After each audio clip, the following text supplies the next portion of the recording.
We begin today with a quick stop at the quick stop. See what I did there? That's terribly clever stuff. I tell you about an Episcopalian, a Baptist, and an old Jewish lady, and no, nobody walks into a bar. It's not a joke, but it's a really good story. Then I have dinner with over 1,000 people, maybe well over 1,000 people, only to leave, well, oddly disappointed. And all of this is on the way to answering the question, can this be tolerated? Welcome to the Sky Pilot podcast that explores questions of faith, spirituality, and religion. I'm Dan Matthews, and I don't have all the answers, but I do enjoy the questions. Welcome to the podcast where every question is an invitation into a spiritual quest, and you're invited along for the journey. All right, welcome to the Sky Pilot podcast, the video version. This is something that I've just started doing actually, producing every single episode, both as a traditional audio podcast and now as a YouTube video, which you've managed to find. So well done for you. Now, I realize that I'm going to have to be patient because this is going to grow very slowly, but since you're here, if you're willing to help me out, it's really easy. Just click on the like button. Not that one, but the one that looks like that down below. Or even better, click on the like button and the subscribe button. Again, not that one, the one down below. All that's going to do is keep you notified when you open the YouTube app or when you open it on your browser that there are new videos that I have created. You can also ring the bell. I don't actually know what that one does, but I know it's good for the channel and I hear it's lots of fun to do. Okay. So I was recently at a quick stop to get some gas and buy something that I had no business eating. And as I went to check out, the guy who was running the register in front of me turned to the person he was working with, who was at the other register, to tell him something. So just before he started to ring me up, this guy who's now telling his story, who happens to be a doppelganger for Spicoli from Fast Times at Ridgemont High. Remember the character played by Sean Penn? Anyway, he says to his friend who he's working with, "Wow, that's like never happened to me before. I told this woman who just left what I was going on in my life, and she said, like, I'll be praying for you." And that's my Spicoli impersonation, in case you just thought I totally lost it in the middle of the video. As I was standing there thinking, man, he really looks and sounds like Spicoli, I wondered if he'd ever even seen the movie, and I wondered if he was looking at me, reminded of maybe the teacher, Mr. Hand from Fast Times at Ridgemont High. If you don't know that actor, I forget his name right now. It's the guy who played the Martian in My Favorite Martian, and I loved that television show. Anyway, before I was so rudely interrupted by my own train of thought, which happens a lot, the guy who was telling the story, who was supposed to be ringing up my purchase, but by this point was totally engrossed in his own story. Okay, let's be honest then. By this point, we were both totally engrossed in his story. He said, "So I said to her, no, I'm not like super religious, so I'm not really comfortable with that. Thanks and all, but I'm not comfortable with you doing that at all." At this point, I really wanted to ask questions. I had, matter of fact, so many questions.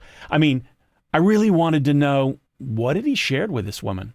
And what sparked him to share it? I'm guessing she had said something provocative like, "How are you today?"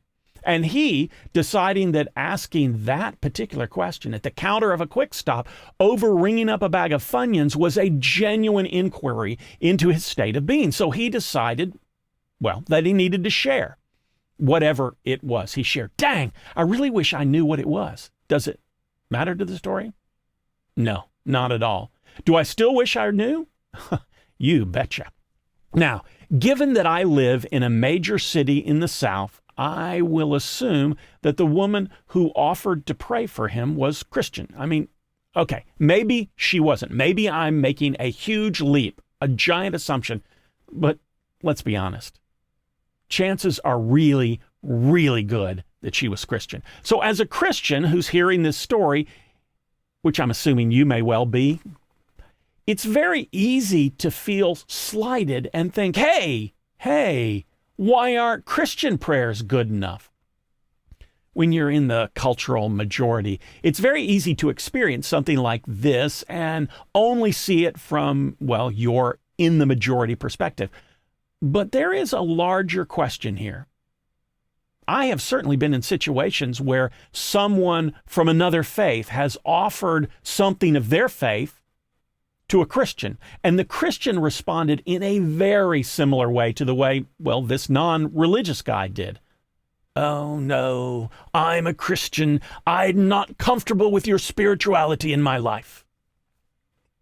Isn't it interesting how our opinion changes depending on our perspective?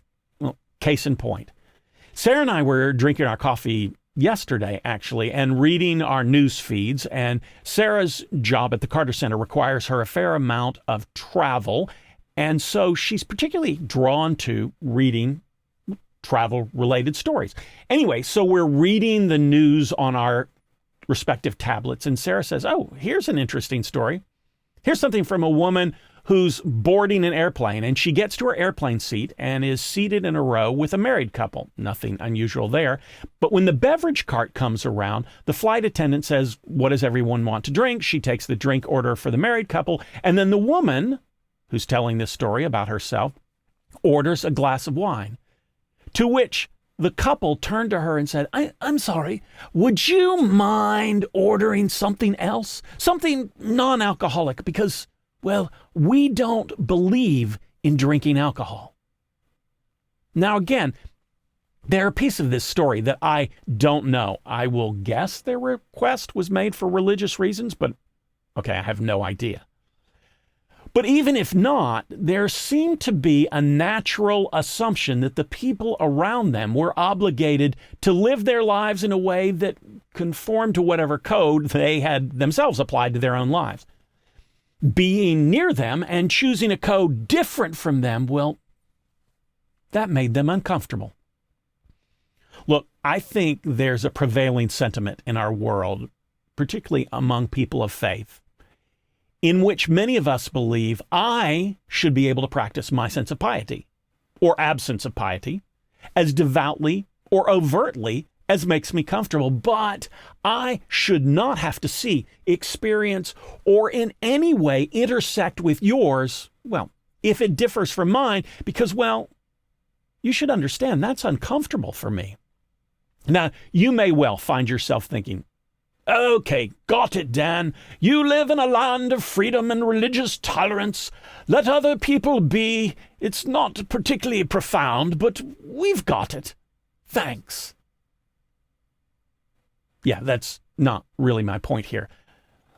Let me tell you another story that may be helpful. When I was in seminary, I had to do a summer internship of sorts in a hospital where I functioned as a hospital chaplain. And there's a story that's deeply meaningful to all of us in that chaplaincy group that happened that summer, and I want to share it with you. Everyone in the group was Christian.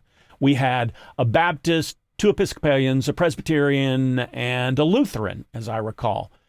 But this story revolves around really just 2 people. It's an Episcopalian who's telling it, but just 2 people.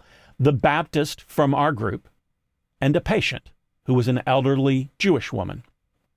One of the young guys in our group, who was the Southern Baptist, went to visit this very small, but surprisingly energetic, elderly Jewish woman in her hospital room. Now, I can't remember if she was sick or about to undergo surgery, but I do remember that it was something that was significant. At the end of her visit, the chaplain asked if he could do anything for her. And she said, well, I sure would like a prayer from you. So he closed his eyes as he held her hand and prayed a prayer, a mighty prayer, a prayer of which he was very proud. It was non-sectarian. It was a prayer in which he had stripped all references to Jesus or anything that felt overtly Christian and made it a prayer that anyone of any faith could listen to, could experience, and not be offended. When he finished and he said the final word, Amen, he opened his eyes and looked into hers. knowing that she would be in tears, moved by this beautiful moment of connection between the two of them. Instead, what he saw was one tiny but very annoyed woman looking back at him from the hospital bed who said, "What was that? That doesn't help me at all. You don't believe anything you just said. Now do it again and give me something that you believe in." So he prayed again. He had been a little confused by her being upset with him. He was a little stymied at that point, so it took him a second to figure out what he should do. But he prayed another prayer. He decided he would pray a prayer that he would do for his own family member. And matter of fact, as he bowed his head and closed his eyes again, he prayed a prayer that he would have prayed in this situation for his own mother. When he opened his eyes, this time she did indeed have tears in her eyes. "Thank you," she said. "That was wonderful." Now, let me be really clear about what was, and probably more importantly, what wasn't happening here. She did not convert to Christianity. She was not interested in converting to Christianity. She was actually devoutly Jewish when the prayer began, and just as devoutly Jewish when it ended. Her rabbi, matter of fact, came several times to visit her as she was in the hospital, and she was very comfortable and happy in her own beliefs and her own faith tradition. What she wanted from her visiting chaplain was for him to be authentically him in his faith, and for him to allow her to be authentically her in her faith. Now, let me say, as a hospital chaplain, his instincts weren't wrong. As the chaplain, you need to allow space for other people and their beliefs. That isn't the time as a chaplain to push your type of prayer, your type of worship, your type of belief on them. The point of the story isn't that he was wrong. The point of the story is that she was comfortable and solid enough in her faith that she could allow. She even wanted to encourage him to be faithful to his own faith in her presence. I've certainly tried to apply the lesson this woman taught. She taught it unknowingly. She didn't know all of us were going to hear about this story, but she taught it nonetheless to our entire group that summer. When encountering people of other faiths, I remind myself of this. Don't be threatened by their differences. Matter of fact, invite them to be themselves, to express their faith how they're comfortable. Encourage them to offer the best of what their tradition has to offer. And you know what? I won't be converted, but I will be enriched. A number of years ago, just after I'd moved to Atlanta, I was invited to a post-Ramadan event in which many of the Muslims in Atlanta gathered for dinner with lots of people from around the city who weren't Muslim.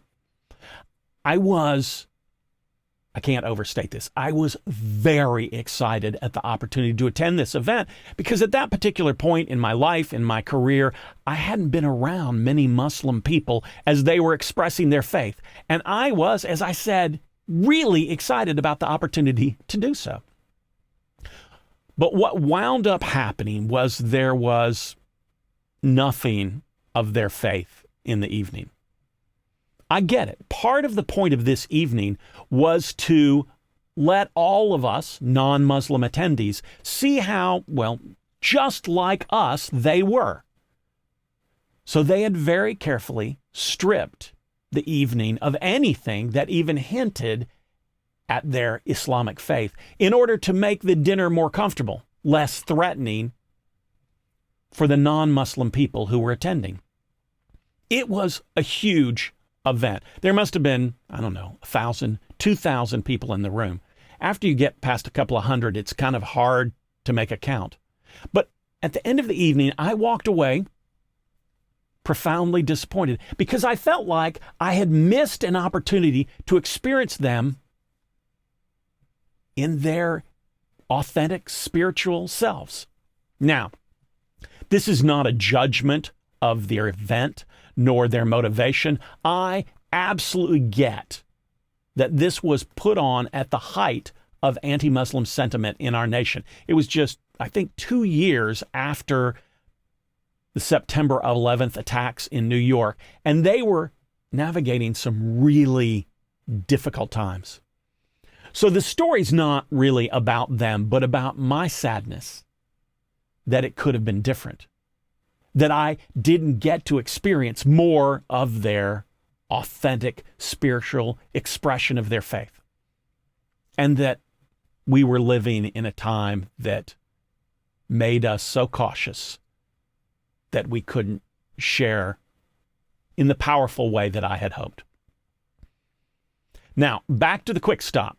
Look, if the woman at the counter was saying to the guy, I'm trying to convert you to Christianity or Judaism or Islam or Buddhism, whatever her faith was, then I'm with him. I don't think that's a good thing.